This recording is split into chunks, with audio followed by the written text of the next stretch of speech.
Okay, I'm back. All right, so I have stitched out my design. I just did the outer frame, or not the outer, the inner frame and the initial. And I've already taken off the part of the stabilizer, and I'm going to go ahead and remove the rest. It's better if you can get it all off so that the glue will adhere to the fabric and everything. Okay, so just get off what you can. It's pretty easy to do. It's a little hard to see on the white on white. Okay, and then we're going to start with fraying just the inner fabric or the top fabric. And what I want to do is make sure I keep that bottom fabric out of the way, and I'm going to trim this. Let me find my scissors that I want to use. I could use these, which are more of an applique. I guess we'll try it. Don't know if I can see what I'm doing as well though. And you really don't need much of a border left. It's up to you. Okay. So we'll go on around. Again, being careful not to cut your bottom fabric, and I'm trying to keep my hands out of the way so you can see what I'm doing. And I don't have the pretty fingernails like Missy. I have gnarly fingers from all those years of making dog collars with bows. So I hope some of y'all are enjoying that tutorial. And please message me, or if you post a picture in the group, tag me so I'll be sure and see your creations. I had a lot of fun and had some wonderful customers. Okay, so you probably want to go through and kind of even this up and that sort of thing.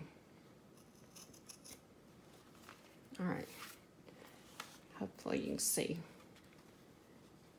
what I'm doing there. Okay, now then, to fray it, I'm going to go ahead and attempt to do it right quick before I cut the bottom fabric, because you might end up poking through to the bottom. I'm using the end of my stylus here. This is actually from Jack the Seam Ripper, sorry. If you notice, it's a seam ripper on one end and a stylus on the other, which opens and closes. Pretty nifty. Okay, so you just work through grabbing and fraying. And that's really all there is to it. Let me see if you're getting a good picture of that. Let me see if I can zoom in.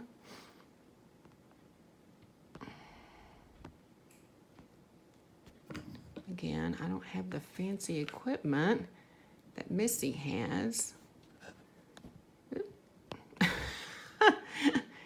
Don't get dizzy now.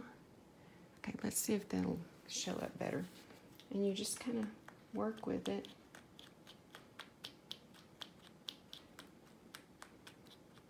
Something like that. You're going to go all the way around, and then I would take and trim that up a bit afterwards. Make it look a little nicer. Okay, that probably really got out of focus, but hopefully you can see that.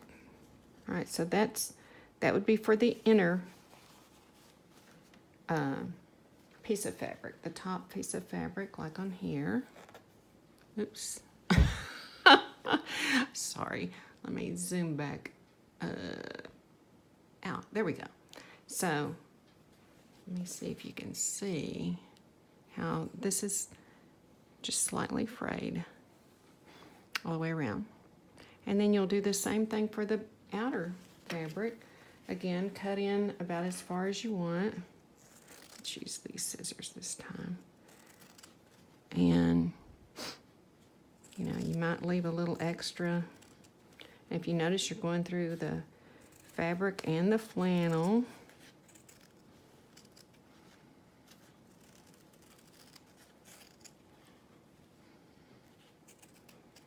Okay, and a couple of things while I'm doing this.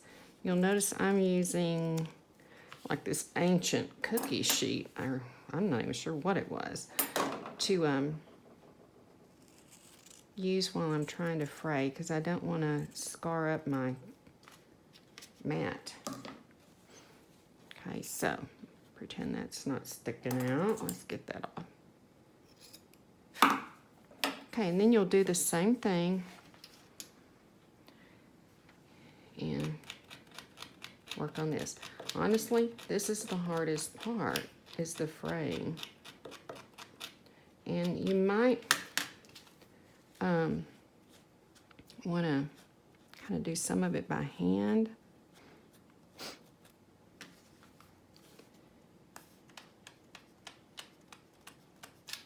And you could probably even, I haven't tried it, but you could probably even take a scissors and cut in just a little bit.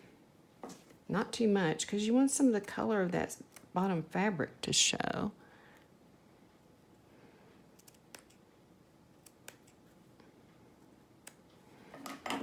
And that might make it a little easier.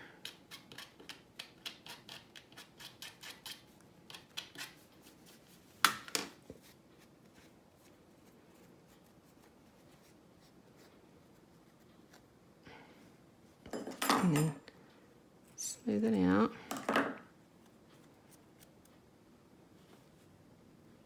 Okay, let's see if you can maybe see that. Let me bring the hat over again. I think you can see. I didn't go all the way up. If you'll notice, I just kind of did right at the edge. Again, this probably takes more time than even the embroidery. All right, so you get that done and you're ready to adhere it to the hat. Or if you're gonna put ribbons on the back of your hat, or change out the back of your hat, now would be a good time to do it before you adhere the badge or the, oops, the patch to your hat. Okay, let me see if I can show you how I do that real quickly on this particular hat here. Okay, you will open up this inner seam on both sides and just pull this Velcro out. It only goes in like right there. I mean, there's not much to it. It's a little tab, just pull it out. This will be open. Let me go ahead and do that for you. And oh, here's my seam ripper. Let's make use of our seam ripper. And I tend to use little scissors a lot too. But this really opens up pretty easily, usually. Now some of them will be Velcro like this, some of them might be a little fancier. If you'll notice, this is what's called an unstructured hat, because there's not anything keeping that front part stable. This one was unstructured also, but it seems a little thicker. I don't know. Anyway, it really, I think the unstructured are probably a little easier to work with. Okay, so get all those extra threads out. And you'll do that on both sides. And then get one of your ties, and we're going to pretend that this is a tie.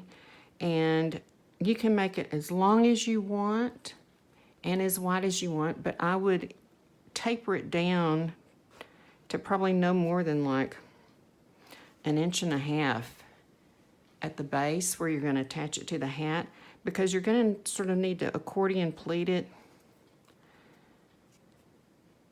and stick it in here. Use a little wonder clip to hold it in place, and then go over to your sewing machine and stitch back and forth a few times. And then do the same thing to the other side, and you'll have the ribbon. Or you could use ribbon actually, or you'll have a tie attached. Let me show you this up close. I think you can see how I had to kind of like pleat it. Does that make sense, everybody? Hope so. Okay, and then you've got your tie. Add both sides, and you're ready to tie it up. Okay, now to add the patch, let's see here. Let's pretend we were going to add this patch to this hat. You want to smooth this out. I would probably have this sitting on top of either my cookie sheet or maybe some wax paper, freezer paper with the slick side up, just in case you have enough glue on your patch that it should happen to go through to the underside. All right, we'll pretend that this one is going, I don't know where my other patch went to. Oh, does that sound familiar, Missy? Loose things? Okay.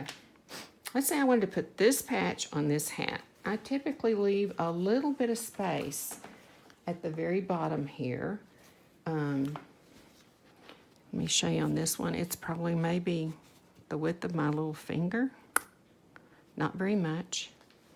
And I try not to go above those like eyelet holes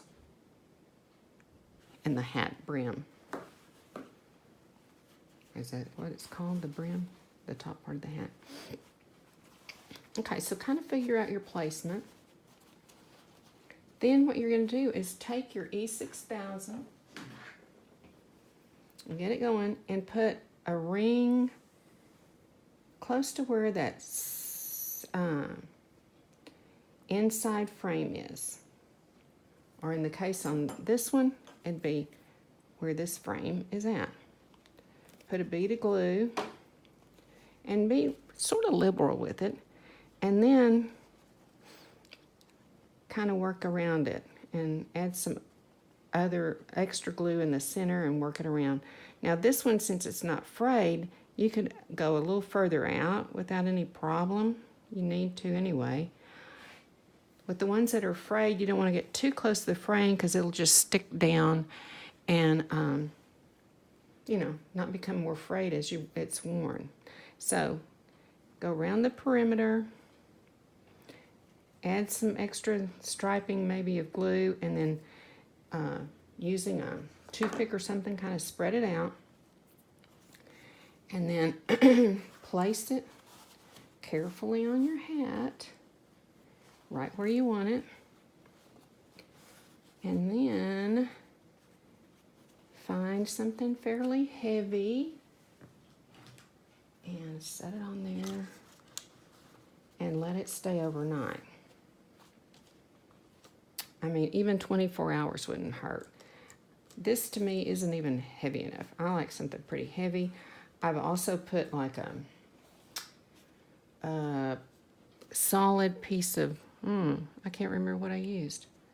Kind of like a plate or something where it puts pressure on the whole patch versus just right in the center. And make sure it sits overnight. When you take it off, sometimes you'll find there's little areas that didn't quite get adhesive on them or the glue. Just take your glue, add a little bit, and put your weight on it and let it sit a while. So for example, let's say that corner didn't get any glue. Somehow I missed it. Then I would add a little glue, a couple of little dots, and maybe spread it around with the tip of the glue, and then push it down and stick it down for a couple of hours or more just to make sure it's really secure. Again, maybe even overnight. Okay, I think that's all on the hat.